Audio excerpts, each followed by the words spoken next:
Hi, everybody. I hope you're having a good day. Happy April 1st. Happy April Fool's Day. I hope you've been having a nice day, and I hope that you haven't gotten any unexpected surprises. Some surprises are good, and some surprises are not so good. It just depends on the prank, right? Today is a light-hearted day of the year. It's not a holiday or anything. It's just a day where you can let loose and show your little mischievous side and just be a little lighthearted. And I guess this day we hyper focus on any kind of surprise or unexpected prank, and we kind of expect it, or subconsciously. I guess now as an adult, it's adults outgrow that April Fool's Day, but still, I remember when I was in grade school, I would hyper focus on April Fool's Day because I knew that it was a day to expect surprises and a day to expect pranks. And so I would be hyper aware of anything. And of course, I would get pranked or, get surprised in some way. And really, when we grow up, right?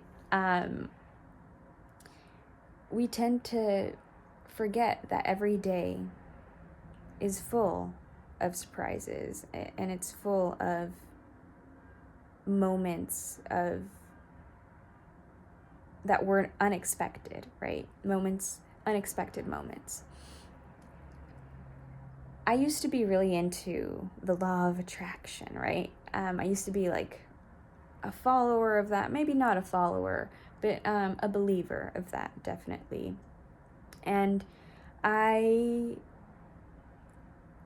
used to become hyper focused on what I wanted my life to look like the details of my life.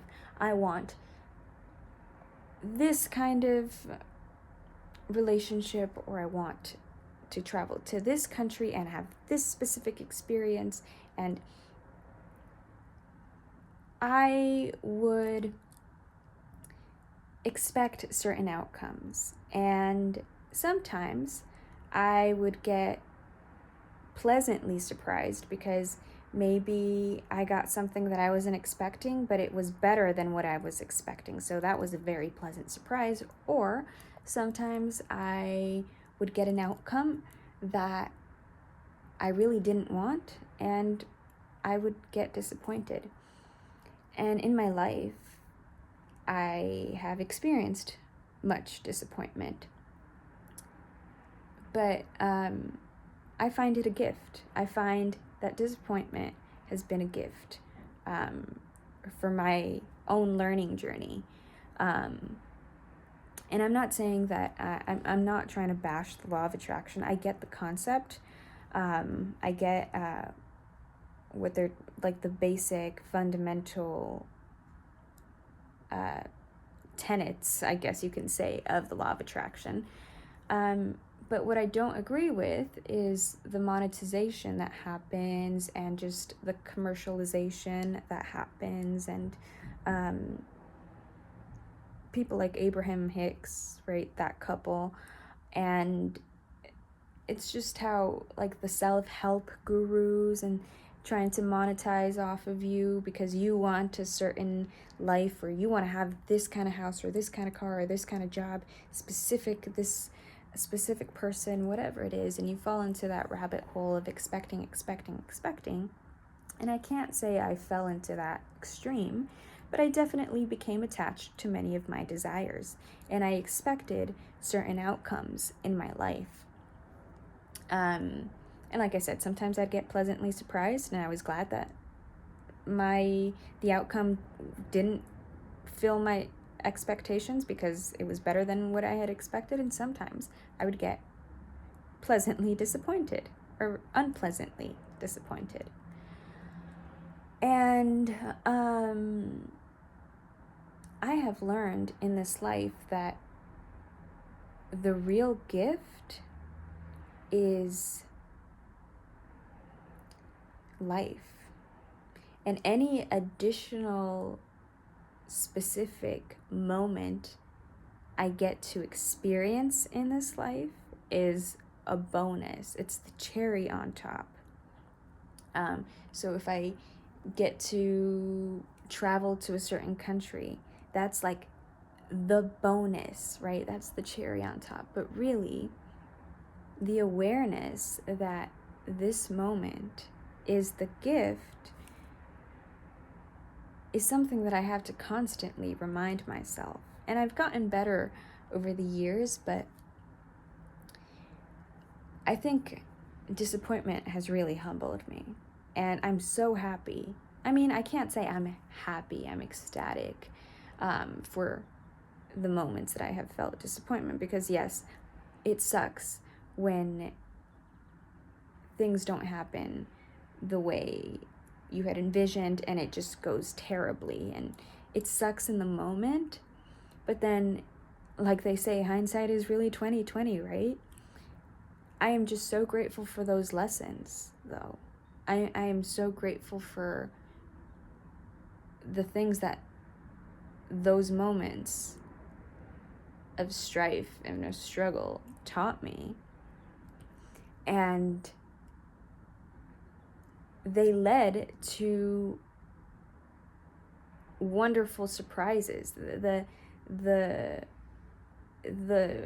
disappointment turned into surprise later in the future. If I look back at my life and I look back at my experiences, it's kind of like this alchemy that occurs, but it only happens when you begin to expect nothing and you just surrender. It doesn't mean surrendering your desires. I still have desires and I still have a blueprint of what I want in my life. I still have goals, right? Which serve as guideposts. But I understand that it's not really about the goal. It's about the journey getting there. And that's the real adventure. It's the journey. Because if I just could snap my fingers and there, I've achieved my goal, what's the point of the goal? Then nothing would matter, because everything would be so easy and so unappreciated, because it wasn't hard for you. And that's the truth. When it's hard, when we have struggled, we appreciate things more, because we understand how hard it was to get to the place that we're at. And disappointment has taught me, it's taught me to expect nothing and to be humble, and to employ humility in my everyday life. And I still struggle with this. I still struggle and I still get humbled, because I still have certain attachments to certain outcomes that I want in my life. And I get disappointed and I feel the feels and, all of that. Michigas. But when I began to expect nothing, wonderful surprises began to happen that I truly wasn't expecting. I wasn't expecting to get surprised at all, but I was. And Alice Walker, I don't know if you're familiar with Alice Walker. I read her when I was in my undergrad. She was a novelist and a poet, and she wrote The Color Purple, and she wrote many poems, and one of her poems is called Expect Nothing, and the poem opens with, "Expect nothing, live frugally on surprise." When I began to live frugally on surprise, and I truly did not expect to get surprised, I just wanted to experience it, but just not expecting a bad outcome, not expecting a good outcome necessarily, just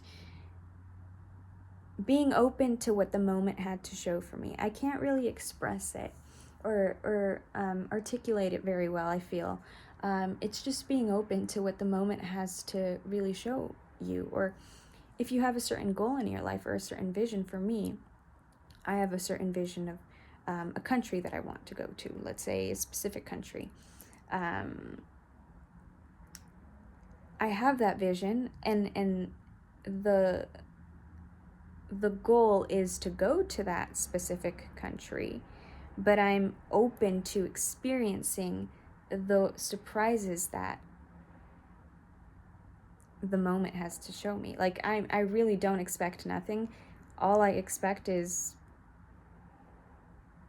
just having a good time. I guess that would be my only expectation. And anything else, any additional experience would be a bonus, if that makes sense. And so in my life, I have, in the last 2 years, I can say that I have begun to practice this and walk around not really expecting anything, expecting the best, of course, having a positive outlook that things will turn out all right and things will get better, but knowing that whatever the outcome turns out to be, I'm gonna be okay and I'm gonna learn something. Just being open to what the moment has to show you, like I said earlier. And I have been surprised in my life. And I think it's because when you expect nothing, you're going back to your baby stages, right? To your childhood stage, where everything, you didn't expect anything in your childhood. The world was the adventure. Your life was the adventure. Your life was anything, a flower, the remote control, a blade of grass, a leaf, right? Or a flower, or just anything. Paper would excite you, and you would get creative, and or at least I would get creative and make up little imaginary scenarios and use my imagination, and everything felt so new and so interesting. But I wasn't really expecting nothing. It was more like a surrender. It was just like, oh, everything is teaching me something about how to experience and be a human, right? And I think when you go back to that mentality, when you're an adult and you kind of expect nothing, but the gift itself is life, and any additional experience is the bonus. You get, actually, the paradox is that you get pleasantly surprised more often than unpleasantly surprised.